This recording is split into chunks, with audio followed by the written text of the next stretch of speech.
Hi friends, இஸ் சாரி cinema buzz அப்டேட்லாம் ஒரு லேட்டஸ்டான ஒரு அப்டேட்டோட வந்திருக்குங்க. ஸோ ரஜினி சார் வேட்டையின் படத்தோடைய ஷூட்டிங்கில் வந்து பார்த்தீங்கன்னா கலந்துனுக்கார். ஸோ இறுதிக்கட்டை வந்து எட்டியிருக்கு இந்த படத்தோடைய ஷூட்டிங் அப்படின்னு நம்ம எல்லாருக்குமே தெரியும்.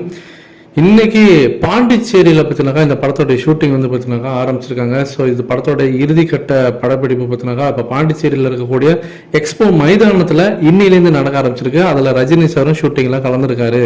ஸோ ரஜினி சார் இப்போ பாண்டிச்சேரிக்கு பார்த்தீங்கன்னாக்கா இன்னைக்கு வந்து ஹெலிகாப்டர் மூலியமாக வந்ததாக தகவல் வந்திருக்கு. அந்த ஃபோட்டோஸ் பார்த்தீங்கன்னாக்கா இப்போ ஆன்லைன் சோஷியல் மீடியாவில் ரொம்ப வைரலாக போயிருக்கு. ஸோ அதே எக்ஸ்போவில் வந்து பார்த்தீங்கன்னாக்கா அவர் சின்னதாக ஒரு செட்டு போட்டு படத்தோட ஷூட்டிங்கே நடந்துருக்கிறதாக தகவல் வந்து இருக்குங்க. ஸோ பாண்டிச்சேரியில் இருக்கக்கூடிய ரசிகர் எல்லாருமே மீண்டும் ஒரு முறை ரஜினி சாரை பார்க்கறதுக்கு ஒரு நல்ல சான்ஸ். ஏற்கனவே லால் சலாம் படத்தோட ஷூட்டிங் அதுக்கப்புறம்ட்டா மீண்டும் இதே படம் வேட்டையின் படத்தோட ஷூட்டிங்லாம் இங்கே நடந்தது.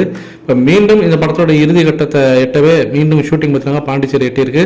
இந்த ஷெடியூலோட வைண்டப் ஆகுது இந்த படத்தோட ஷூட்டிங் அப்படின்ற மாதிரி சொல்லியிருக்காங்க. ஏற்கனவே ராணா அவர்களும் அதான் சொன்னார், இன்னொரு 10 நாள் தான் ஷூட்டிங் இருக்கும், ஸோ முடிச்சிடுவாங்க ஷூட்டிங் அப்படின்ற மாதிரி சொல்லிட்டு இருக்காரு. ஸோ வெயிட் பண்ணி பார்ப்போம். இது ஒரு பக்கம் போயிருக்கும் போது வேட்டையின் படம் ஒரு மிகப்பெரிய பிளாக் பஸ்டர் அமையும் அப்படின்னு சொல்லிட்டு இந்த படத்தோடைய முதல் ரிவ்யூவாக இப்போ ஆன்லைன் சோஷியல் மீடியாவில் ஒருத்தர் வந்து பதிவிட்டிருக்காரு. அவர் யாருன்னு சொல்லிட்டு பார்த்தீங்கன்னா ஒரு பெரிய முக்கியமான ஐடி ட்விட்டரில் வந்து ஆர்ஆர்னு சொல்லிட்டு அவர் வந்து பார்த்தீங்கன்னா ஜெயிலர் படம் ரிலீஸ் ஆகிறதுக்கு முன்னாடி கிட்டத்தட்ட படத்தோடைய ஒரு ரிலீஸுக்கு ஒரு 10 நாளைக்கு முன்னாடி அவர் வந்து அவரோட ட்விட்டர் பக்கத்தில் போட்டிருந்தாரு, Jailer shear and hits on card அப்படின்ற மாதிரி போட்டிருந்தாரு. அவர் வந்து இன்சைட் த நியூஸ்லாம் கலெக்ட் பண்ணி உள்ளே இருக்கக்கூடிய அப்டேட்டை வச்சு அவர் வந்து போட்டிருக்காரு. அவர் சினிமா இண்டஸ்ட்ரியில் இருக்கிறவர்.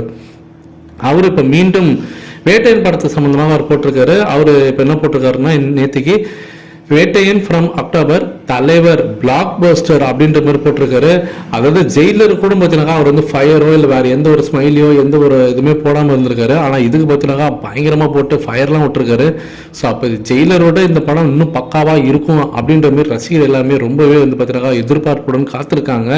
ஸோ வெயிட் பண்ணி பார்ப்போம். ஸோ இதெல்லாம் இயர்லி ஸ்டேஜஸ் தான். ஸோ வெயிட் பண்ணி பார்ப்போம். நீங்கள் எந்த அளவுக்கு எதிர்பார்த்து காத்திருக்கீங்க இந்த படத்தோட டீசருக்காக அப்படின்றது மறக்காம கீழே சொல்லுங்க ஃப்ரெண்ட்ஸ்.